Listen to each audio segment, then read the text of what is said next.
যখন গুনাহ করবে, গুনাহ করার পরে আল্লাহ রাব্বুল আলামিনের কাছে চোখ বেয়ে বেয়ে যখন পানির ফোঁটা যখন ছাড়তে থাকবে, রব্বে কারীম বলেন ওই পানি জমিনে পড়ার আগে ওই বান্দার জীবনের গুনাহগুলো আমি আল্লাহ মাফ করে দেই।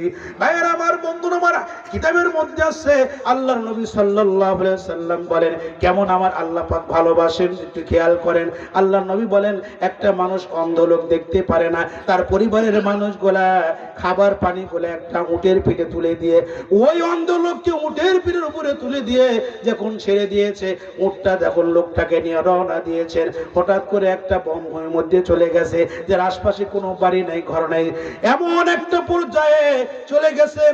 ওই লোকটা উটটাকে গাছের সামনে রেখে গাছের সাথে হিলান দিয়ে ওই লোকটা একটু আরাম ফরমাচ্ছিলেন, হঠাৎ করে তার কাছ থেকে উটটা খাবার পানি নিয়ে চলে গেছেন। এমন সময় লোকটা দেখে আমার আর উট নাই, খাবার নাই, পানি নাই, কিন্তু বছরে ওই লোকটা যেরকম আফসোস করতেছিল, হাই রে আমার এই উটটা তো আর ফিরে আসবে না, আমার খাবার খাওয়া হবে না, পানি খাওয়া হবে না, আমি তো এখন মারা যাব। হঠাৎ করে কয়েকদিন পর ওই উটটা ওই খাবার পানি নিয়ে ঘুরে আসলে ওই ব্যক্তিটা যেরকম খুশি হয়, একজন ব্যক্তি গুনাহ করার পরে যখন আল্লাহর দরবারে যখন গুনার মাপ নেয়, আমার আল্লাহ ওই বান্দার উট ফিরে আসার চাইতে লক্ষ কোটি গুণ বান্দার প্রতি খুশি হয়। জোরে বলি সুবহানাল্লাহ। তওবা চুবাশর পশিমান আমদাম বরদারে হক খায়রুন নামদাম। জিকির করেন লা ইলাহা ইল্লাল্লাহ, লা ইলাহা ইল্লাল্লাহ, লা ইলাহা ইল্লাল্লাহ, লা ইলাহা ইল্লাল্লাহ, লা ইলাহা ইল্লাল্লাহ, লা ইলাহা ইল্লাল্লাহ, লা ইলাহা ইল্লাল্লাহ। জোরে সাউন্ড, জোরে বাড়ান। লা ইলাহা ইল্লাল্লাহ, লা ইলাহা, লা ইলাহা ইল্লাল্লাহ মুহাম্মাদুর রাসূলুল্লাহ। ওই লোকটা উট ফিরে আসার পর যত খুশি হয়, একজন গুনাহগার ব্যক্তি গুনাহ থেকে মুক্ত হওয়ার জন্য যখন তওবা করে আল্লাহর দরবারে, আল্লাহ ওই বান্দার প্রতি লক্ষ কোটি গুণ খুশি হয়। জোরে বলি সুবহানাল্লাহ। আল্লাহ পাক বলেন আমি নিজে আল্লাহ পাক তিনটা জিনিস পছন্দ করি। এক নম্বর হলো আসসালাতু লিওয়াক্তিহা, বান্দা ওয়াক্ত মতো নামাজ পড়বে, আমি আল্লাহ পছন্দ করি, হাদিসের কথা বলছি। দুই নম্বর আল বিররুল ওয়ালিদাইন, মা বাবার খেদমত করবে সন্তান, এটাকে আমি আল্লাহ পাক পছন্দ করি। আল জিহাদু ফি সাবিলিল্লাহ, বান্দা আল্লাহর রাস্তায় জিহাদ করবে, এই তিনটা কাজ আমি আল্লাহ বড় পছন্দ করি। ভাইয়েরা আমার, বন্ধুরা আমার, আমরা সেই পছন্দ জিনিস যদি আমরা কাজ করি, আল্লাহ খুশি হবেন না বেজার হবেন? ও বন্ধু, খেয়াল কোন আল্লাহর পছন্দের একটা কথা বলতেছি, সেটা হলো আর বিররুল ওয়ালিদাইন, বা আমার খেদমত করা। আমার কথাগুলো আপনারা ভালো করে বুঝবেন। নামাজ 5 ওয়াক্ত সময় মতো হয় কি অসময়ে হয়? সময় মতো হয়। আসরের একটা টাইম আছে, মাগরিবের একটা টাইম, এশার একটি টাইম আছে, ফজরের টাইম আছে। কিন্তু আল্লাহ পাক এমন একটা ইবাদত করার জন্য দিয়েছেন যার কোনো টাইম নাই, সর্ব অবস্থায় বান্দাকে করতে হয়। বলেন তো ইবাদতের নাম কি? অনেকেই জানেন, অনেকেই জানেন না।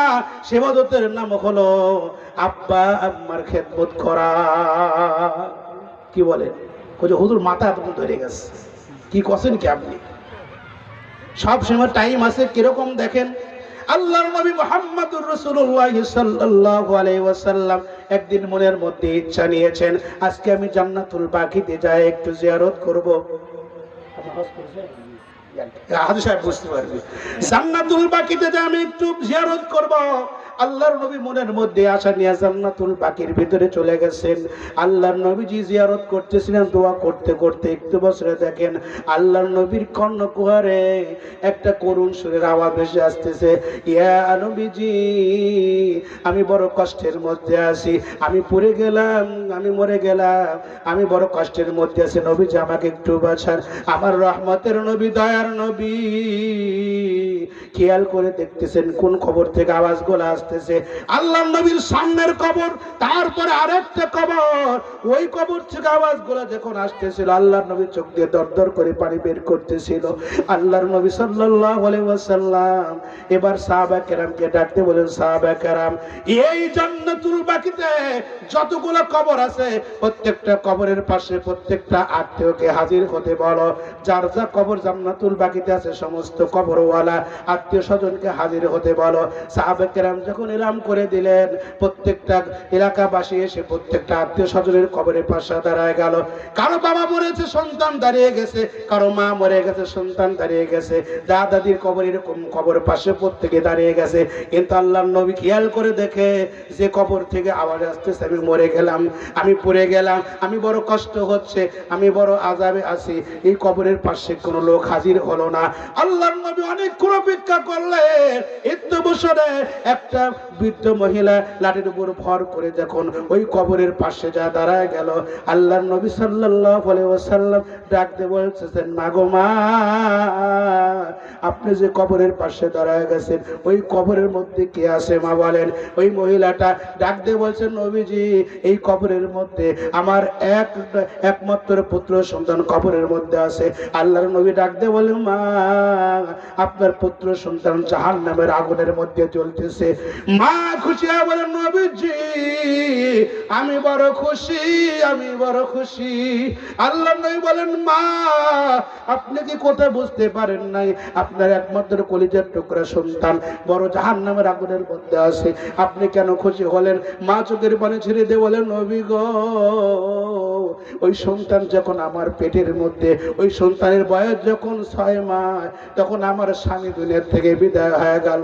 আমি যখন দীর্ঘক্ষণ ওই সন্তানটা আমি পেটে নিলাম, যখন পেটের মধ্যে রাখলাম, সন্তানটাকে যখন আমি প্রসব করলাম, বাবা নাই, আমার কোনো মানুষ নাই, মানুষের বাড়িতে কাজ করে করে করে আমি খাবার করে নিয়ে এসে আমি না খেয়ে আমার সন্তানকে খাওয়াই তিল তিল তিল তিল করে আমি বড় করলাম। আমার সন্তান যখন জোয়ান হলো, আমার সন্তানকে একটা সুন্দরী মেয়ে দেখে আমি বিবাহ দিলাম। যেদিন থেকে বিবাহ দিলাম সেই দিন থেকে আমার সন্তান আমার কোনো কথা আর শোনে না।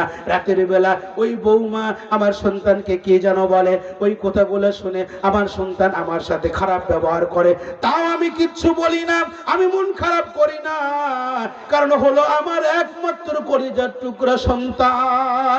কিন্তু হুজুর একদিন আমি নামাজের মধ্যে সেজদার মধ্যে পড়ে গেছি, সেজদার মধ্যে পড়ে যায় সুবহানা রাব্বিয়াল আ'লা পড়েন, সুবহানা রাব্বিয়াল আ'লা। নামাজি যারা আছেন বলেন তো সেজদাটা পড়তে হয় কিনা? এটা যখন আল্লাহ নবী বলেন, যখন আমার বান্দার, আমার নবীর বলেন, আমার উম্মতেরা যখন সুবহানা রাব্বিয়াল আ'লা বলে, আমার মালিক আর ওই আরশ মোয়াল্লায় থাকতে পারে না, বান্দার সামনে হাজির হয়। সুবহানাল্লাহ, কুদরতি নজর দিয়া বান্দার দিকে আল্লাহ তাকায় থাকে। সুবহানাল্লাহ বলবেন না? হাদিসে জিবরাইল বুখারীতে খুলেন, আনতা আবুদাল্লাহ কান্নাকা তারাহু ফাইন লাম তাকুন তারাহু ফাইন্নাহু ইয়ারা। আমার নবী বলেন, এমন করে তুমি ইবাদত করো, এমন করে তুমি আমল করো, আল্লাহ যেন তোমাকে দেখতেছে, তুমি যেন আল্লাহকে দেখতেছো। তুমি যদি আল্লাহকে দেখতে না পাও, তোমার ইয়াকিন আনো, তোমার ভিতরে বিশ্বাস আনো, আমার আল্লাহ অবশ্যই আমাকে দেখে।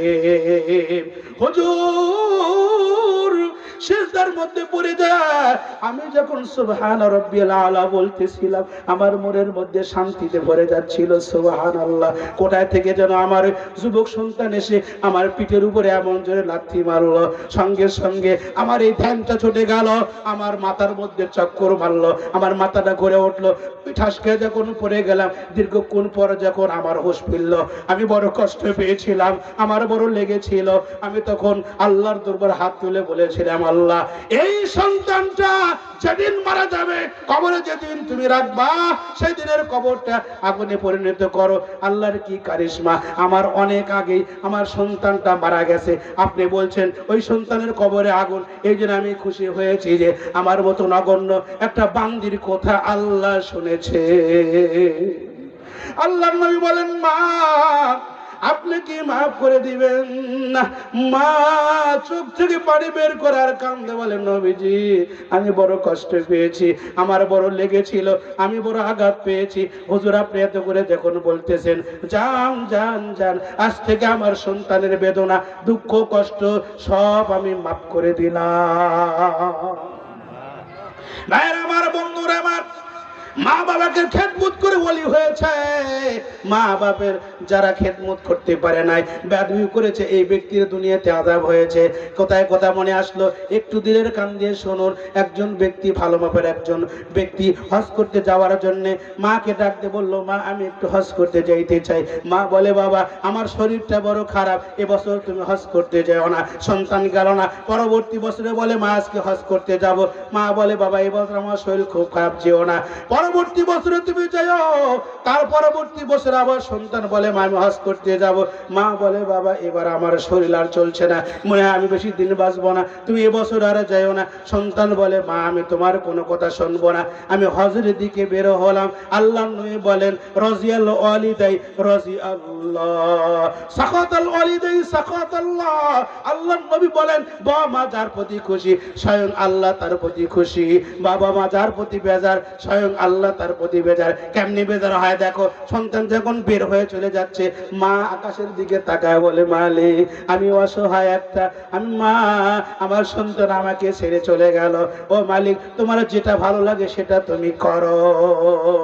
সন্তান যখন রওনা হয়েছে, রাত্রে গভীর হয়ে গেছে। আগেকার দিনে মানুষ হেঁটে হেঁটে হজ করতো রে ভাই। যখন এক দেশ থেকে আর এক দেশে চলে গেছে, রাতে অন্ধকার হয়ে গেছে, লোকটা চিন্তা করলো রাত যখন গভীর হয়ে গেছে, একা একা কি করব, রব্বে কারিমকে একটু ইবাদত বন্দেগি করে রব্বে কারিমকে আমি খুশি করব।